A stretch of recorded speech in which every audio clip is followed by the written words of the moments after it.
नमस्कार दोस्तों, इस वक्त की बहुत ही बड़ी खबर भारतीय ग्रामीण डाक सेवा जीडीएस को लेकर। भारतीय ग्रामीण बैंक में एक डाक सेवा के लिए 44,228 पदों पर बहुत ही बड़ी भर्ती का यहां पर अनाउंस किया गया है, जिसमें 44,228 पूरे भारत के लिए ये भर्ती निकल गई है, जिसमें अलग अलग स्टेट के हिसाब से अलग अलग जो पद हैं वो यहाँ पर डिसाइड किए गए हैं। हम पूरी की पूरी किस वीडियो लेक्चर में डिस्कस करेंगे कि किस स्टेट को कितने यहाँ पर पद दिए गए हैं। सबसे पहले हम बात कर लेते हैं राजस्थान की। तो राजस्थान में देख लेते हैं कि राजस्थान के लिए कितने यहाँ पर पद रखे गए हैं। राजस्थान लैंग्वेज हिंदी और कैटेगरी वाइज अलग अलग पद होने के साथ में इसके कुल पद, राजस्थान के पदों की बात करें तो आप यहाँ पर देख सकते हो राजस्थान के लिए यहाँ पर 2718 पद यहाँ पर राजस्थान के लिए टोटल रखे गए हैं। इन पदों में राजस्थान के लिए ये पद रखे गए यहाँ पर भर्ती होने वाली हैं।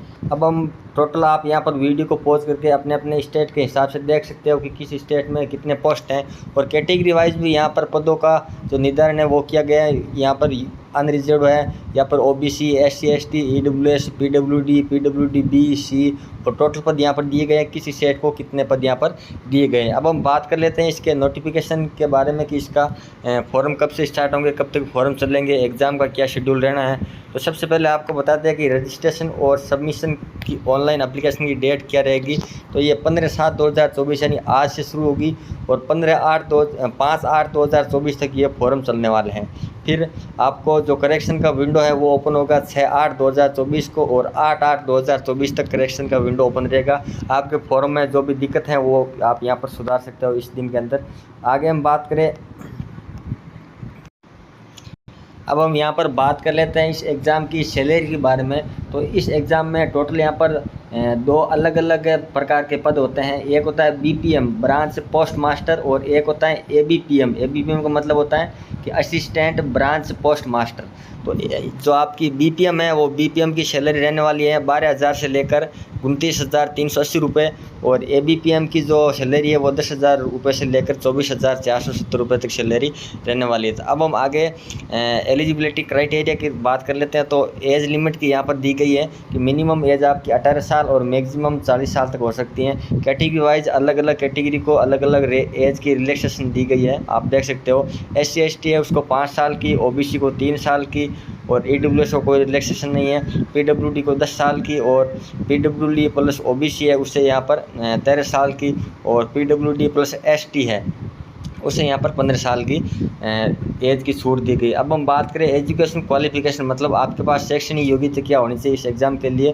तो आपके पास सबसे पहले होना चाहिए सेकेंडरी एजुकेशन एग्जामिनेशन पास सर्टिफिकेट, यानी टेंथ पास होनी चाहिए, जिसमें आपके मैथमेटिक्स और इंग्लिश दोनों होनी चाहिए। अब आगे हम बात करें तो इसके लिए और कोई यहाँ पर एज मांगी नहीं है, और कोई एजुकेशन क्वालिफिकेशन आपके पास मांगी नहीं है, सिर्फ आप 10th पास है तो इस एग्ज़ाम के लिए आप एलिजिबल है, आप इसमें फॉर्म लगा सकते हैं। नेक्स्ट हम बात करें अदर क्वालिफिकेशन की। तो आपके पास कंप्यूटर का नॉलेज होना चाहिए, आपको मतलब साइकिल चलानी आनी चाहिए, और इसके अलावा आपको मतलब वहाँ की जनरल लैंग्वेज है उसका यहाँ पर ध्यान होना चाहिए। आगे हम बात करें रिजर्वेशन की। तो रिजर्वेशन अलग अलग कैटेगरी को जितना जिसमें रिजर्वेशन है वही यहाँ पर सेम रहेगा, उसमें अलग कुछ करेक्शन किया नहीं गया है। अब हम बात करें कि इसका सिलेक्शन कैसे होगा। तो सिलेक्शन की बात करें तो यहाँ पर हम बात करें सिलेक्शन क्राइटेरिया की। तो इसमें सिलेक्शन क्या होगा, एग्जाम में चयन कैसे होगा।